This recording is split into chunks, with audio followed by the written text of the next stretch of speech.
Now it's time to talk about a AU overtook the fandom and did better than the original. That will be called Star versus AU called Shipping Wars. And no, it's not exactly what you think, but at the same time it is. In fact, it's one of those that is very creative that kind of fix a little bit of the main problem of the main series, but yet doing its own thing, but unfortunately could not finish because the creator didn't want to continue. But I explain everything later on. Let me talk about the three major things why this sort of Star versus AU made it so great and iconic. The first one is that is the original Star versus, because the Star versus was sort of the one kind of changed Disney how they present animation and back in early 2010s, because it's one of the first two shows make understand Disney that fans want to see sort of kind of anime tropes done in a Western trope, but on top of all this, tell them people want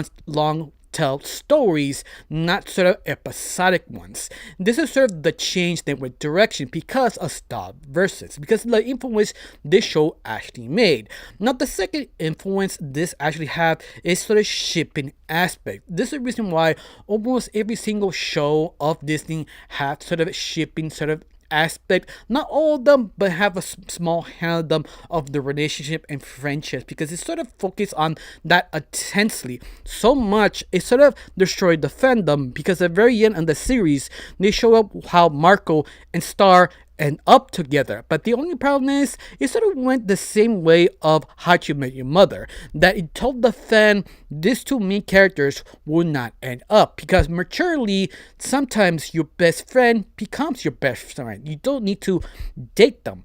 And you know what? They completely convinced the fans, but at the same time they changed their mind and sort of destroyed half the fan base, because others believe other ships would be picked, but it didn't. This is why half of it was sort of exploded in the fandom and basically walked away.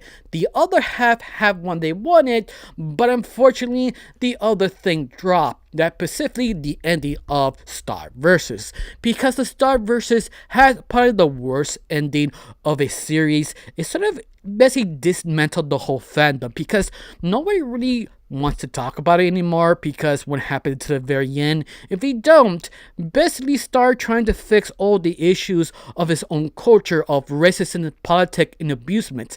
The only problem is the only answer they can come up with is sort of destroy all magic and fuse both universes as one. Yeah, that's basically not fixing your problems, you're just making more problems. In fact, this is sort of the worst solution next to Tekken Titan, sort of solution of airing how you fix the world. Genocide. If not, unite both universes and force them to be together. That's plan B, and that's what Star versus decided to go to. But the only problem is you have a sort of bad taste in your mouth. You just didn't want to watch it anymore. But even that, interesting enough, the fandom's still here. Not as big, but once in a while you do see sort of art or sort of comic book about them. I think one of the big examples of this sort of reflection is especially the AU shipping wars. It took all the same ideas and same plot points of the original series and rechanged it in a way that is sort of kind of creative by using shipping aspects as sort of people instead of being sort of just, oh, my ship wasn't there anymore. No. They use shipping as the most important thing, using sort of a time traveler, sort of Terminator. I'll be back here to save my own ship or my own timeline because I was born of that timeline. Sounds simple, but it has two complete timelines. Now, it sounds crazy, but yet it actually does work. At least you have to read the AU comic to actually get it. But other than that, I have to say one important thing. You kind of need to know what happened to the show, because it does fit over very specific plot lines in the original series. But don't worry, the comic book or AU tempted to sort of maybe explain some of the things, but the most of it you have to know yourself because you have to rewatch the original series. But other than that, before I continue on, now let me explain all the steps we're about to do or introduce everything. The first thing is sort of introduction about to do. Second, sort of the original story of Star versus. Third, sort of the creation of this AU. Fourth is basically the breakdown on the comic, and fifth is sort of my conclusion of this sort of story. And that's how we go step by step. Now let's go for the first step. My name is Rachel. I like to talk about animation, not just animation, the reviews, first impressions, cartoon theories, and sometimes, if I have some spare time, cartoon breaking news. Of course, you like how it's going, like to help my channel, pull a like, comment, and subscribe. That's the only thing you need to do. If not, that's fine. If you do, thank you. Because of you, I'm getting close to my main goal of 2,000 subscribers. And yes, I'm getting close every single day because of people like you. People put like, comment, and share. Thank you. Now let's get started. Of sort of the explanation is what is Star versus AU Box War. Let me explain. Now, the show was created by Darren Nesty, sort of doing the isekai trope, but a reverse isekai that is kind of more rare. Now, some of you don't know what's an isekai. Isekai basically sort of, I'm in a different universe, but they're using the reverse version of it. There are multiple different versions, but they decided to do the most unlikely one, the one who started all the original isekai trope that used a magical girl for the magical world, take her, bring her back to Earth, and left her to be sort of proper and noble in understanding the responsibilities of her own magic. But the only problem is, little by little, she becomes more responsible, more understanding, more friends with Marco. But there is a twist. Later on, she actually realized that her friends or family and her own history of her magic and where she actually come from. To a plot twist, the magic's not her and her land is not her. She was basically the one who conquered the other place and not becoming new rulers. That's a thing that kind of gave her a bad taste and tempted to figure it out. But the only problem is one of the senses exists and now they want to destroy all Muni, all magic, and her. Now she had to figure out how to stop everything and change the sort of the future because it saved the past.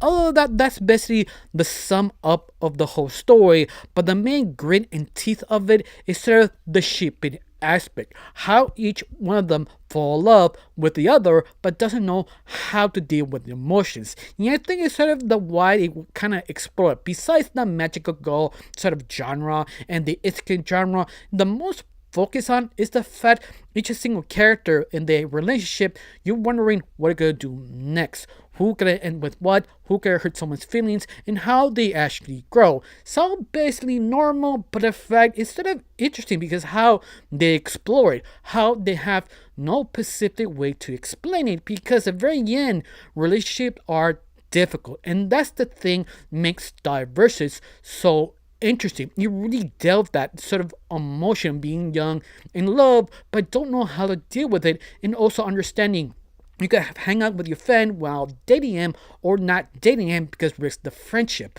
And that is just sort of interesting besides all the magic lore, enemies, and sort of kind of samurai cartoon sort of twist, but using sort of magic and sort of lore as metaphors of sort of situation.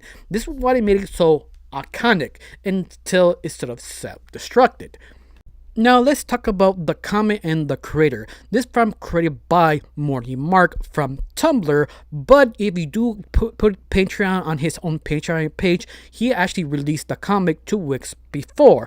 But the only problem is Morty Mark stopped actually doing comic about this. This comic is technically completely dead because Morty Mark just stopped, but we don't know why exactly. Even that, this AU comic has over 80 pages, possibly saying coming soon even more, but Morty Mark just decided to stop. Even that is stop, in my opinion. I think the best sort of scenario of ending that sort of kind of satisfied, but even that, you know, there's still more to tell because the whole arc is sort of continuing on end of season 1 and ending on season 2, but Morty Mark decided to stop. The reason why, what I can tell and one of the fans can tell, basically Morty Mark has sort of issues behind the scenes they had to deal with, but on top of all this, he's not really supposedly motivated to continue drawing. Yeah, I'm okay with that. Not just me, many other fans who actually read and loved his comic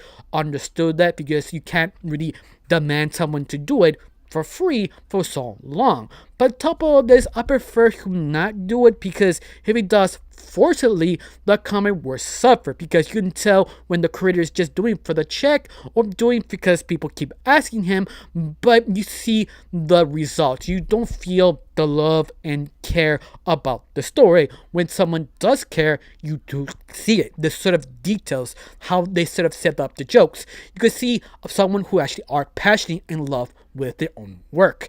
And I'm glad he stopped here, and I'm fine it doesn't have an ending. But I have to say, if you watch the original series, you have your own sort of ending, how everything sort of connected to the AU and the original series. Of course, I have to admit, this AU is not short. It's total of 80 pages. Something you could probably read under an hour or two. Maybe depends how fast you read it. But other than that, it is quite fascinating and intriguing that I highly recommend go start reading it. But also, I recommend start watching at least the first 2 seasons to get a little more better understanding, because the comic book has a habit of skipping on plot points because it relies on you, the viewer who watched the original series, to fill to that gap because you've seen the series. If you did it, you'll be a little confused, but it does attempt to kind of explain some of it, but at the very end, it's not the major focus of the AU. Of course, I have to explain what is the story of the breakdown of this AU of Box War. Now, what is this? It starts with the final semi episode on season 1, basically called Bubble Birthday, if I'm correct. No, it's Bubble the Birthday Clown. There we go. That is basically Marco and Jackie first kiss until two characters reappear called Jam, and the other one is Elizabeth. Both of them are kids of Marco, but different women. Specifically, Elizabeth is actually stars in Marco's daughter, the other good timeline, and the second timeline, who is the bad one, is basically Marco and Jackie. Both arrived the same time when Marco and Jackie first kissed, but Marco wondering who are they and what's going on. Both characters explain the scenario of that timeline. Something is going wrong. For example, Elizabeth's timeline is the good timeline, who have everything she actually wanted. Good family, good relationship, good everything. But the only problem is something went completely wrong and she doesn't know what. Something is off and she came back in the past to actually fix that mistake. But the only problem is she doesn't know what is the midpoint. But she met actually her half brother, Jam, who could be the one who basically destroying the timeline, but he's not. But the reverse is Jam, who has the bad timeline. That his timeline, that Marco never end up with Ashley Star, end up with Ashley Jackie. But doing a few months later of their dating, another war started, and now Jam trying to figure out what was this end of the world, how this actually happened. He was born before everything starts, but he doesn't know of this specific event. He knows he had to worry about this event, but he doesn't know the stages. What was it to actually make this happen? This sort of messed up universe he lived in. He attempted to stop it, but the only problem is he has nothing to lose. The only thing he has to lose is himself, so he tries everything to stop her other sister to make sure he dates his own parents, his original parents, stick together and save the timeline. This is the reason why both siblings are basically enemies to each other, because their existence is on the line. One should be erased, one should be exist. Honestly, I think this is the reason why I like it so much, the sort of sci-fi aspect, because I have seen this sort of kind of cliche before, like Terminator, bring someone in the future back in the past to stop a sort of event. But you have two characters, two different timelines, and both characters are actually very sympathetic. You understand why they need to do it. On top of all this, there were sort of enemies first, but the more you keep reading the comic of this AU, more and more you understand the other one, and more they get together as brother and sister, even knowing what can happen to the very end of both of them. But I love it that should have sort of explored the idea. They know they're not really evil people, just they want to survive, but there's some sort of secrets to be revealed during reading this comic. Understanding their situation even more, understanding what they're doing is the right thing, or can we fix it? Because they are trying to understand, can you fuse two timelines together? In a way, yes, but at the same time, it kind of fix one of the major problems every time you have something like this, because you have two interesting characters, but the only problem is that the writer get more interesting than the other character, and the secondary character get basically benched and get forgotten because the creator get more time on the favorite character. It feels more interesting than actually the plot or the characters.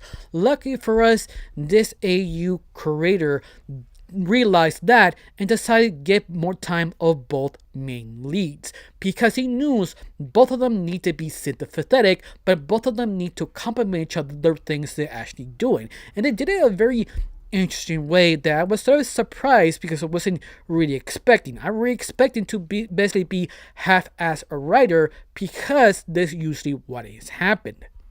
One of the things that actually fixed it is the fact Elizabeth. Usually, that type of character could be sort of kind of boring because she's half a perfect life and she doesn't want to get rid of her life because she doesn't want to be erased. A good, interesting excuse, but that's not enough. That's what the writers give her a sort of flaw that her magic, she doesn't know how to use it. A fact that is part of the mystery why she decided to go back in time to figure out why she losing her magic and why she losing herself to understand who she really is, because her brother Jam is actually helping her sister Elizabeth to realize you don't need to know magic to be a princess. You don't need other supports. You just need to know who you are, what your weaknesses, and focus the other thing that you actually good at. This is why both characters are interesting because it kind of helped the other realize their flaws and mistakes and attempted to help each other. Like another good example is the fact Elizabeth didn't realize how important that Jam is to make sure his parents get up together, but doesn't understand he doesn't have his parents in the future. They're both gone. And this is why he's super kind of needy, but at the same time, he doesn't know how to react. Best way to describe Jam, he's basically Batman meets sort of Edward from Twilight, mix both characters. You have Jam in a way, moody, awkward, strange, angry, but frustrated, but he wants to help out. He wants to change, but willing to give anything out to save his own future or her sister's future. This is why both characters unite as family. And Elizabeth is the same thing because you don't really understand her at the very beginning because how serious, chill she really is to realize she's not. She has her own problems, her own responsibilities, and realizing she's not the only one who has huge things to risk in her own future. That's why it's so interesting how both characters have enough time to understand each other, understand they have to help each other to save their future. Now that's basically the plot and characters in a nutshell, but I really found it fascinating how they used some of the original plot of the series and connected to the story to make it work. What I mean, they have very well-known plots of the original series. The first one is basically the beginning, how the both characters first met, specifically how Marco and Jackie first date. The second plot is the fact how Marco and Jackie first kiss and Star realize she has feelings from Marco. The third plot line is sort of how Star is sort of lying to Marco of that special event they have to do in Muni, but the musician hear how they actually talking about how much feelings they actually have. You sort of expire and show the true love with each other by song, realizing Jackie that Star has feelings and also Marco has feelings to each other, afraid could be actually ruining their relationship. And also the final plot is Tuffy returning, actually attempting to destroy all Muni and Star and Marco. That's basically all the plot points of this basic comic. They have another one, the next major villain of the series on season 3, but they kind of dropped the ball because the creator decided to stop because we don't know why, but there is kind of stop. It's sort of set up to see if you want to see more, but the only problem is you can't. The series is technically dead, but you know where it's going. But other than that, this is the only plot lines you have to be sort of aware about, but it is interesting how they sort of mix back and forth, especially the two siblings who attempted to figure out how to escape and survive this sort of situation, especially to save themselves, because at the very end, they're trying to fuse both different timelines to create something different. If you know how it happened at the very end of the series, you understand, yeah, they actually did fuse it. But I love it how they explained it. You use sort of the rope sort of explanation because they have different ways to explain timeline, different universes. Usually they use the river sort of explanation or the paper folded explanation, but this one decide one they barely use the knot. They use this sort of rope to explain everything, and it works very well and explain how one of the characters have to fuse both different timelines to make it work by backwards. And that is just sort of interesting, but unfortunately they don't get to that point to show you how to fuse both timelines. Now, my conclusion of this series was sort of very creative because I have never seen this exactly like that. I have seen the time travel aspect of it, but I've never seen two different characters tempted to save two different timelines, but not sure how to save both, only save one, or willing to sacrifice something else, but also give you different point of views of different characters. I think one of the best interesting one is basically Elizabeth talking to Ashley Jackie and seeing her point of view of her relationship with Marco and the reason why he sort of could be let it go or not. Because at the very end, it's sort of the choice of Marco wanting to happen this to Pacific kids. And that is just sort of interesting because it just leaves you enough space to breathe and analyze each single character, motivations, and relationships. Even that the original series did it for you. If you've seen it, you know what's actually going on even more.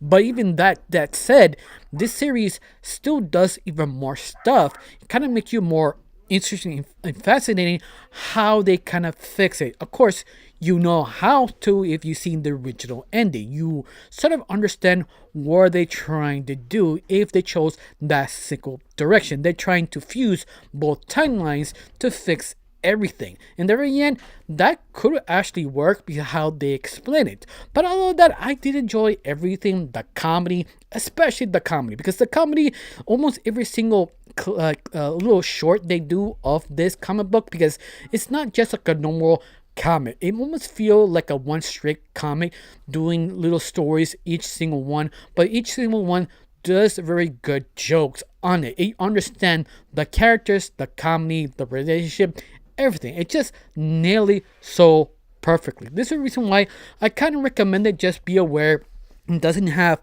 official ending, but you could actually conclude your own conclusion because how the original series ended. You could actually kind of did it in your own headcanon how this one would end, at least a better way besides the original ending. But I don't know you, how you felt about this. Do you enjoy it? Do you hate it? Do you remember this specific AU or not? Tell me down below, let me know. I got nothing else to say, just thank you for watching. Don't forget to subscribe and have a wonderful day. Bye.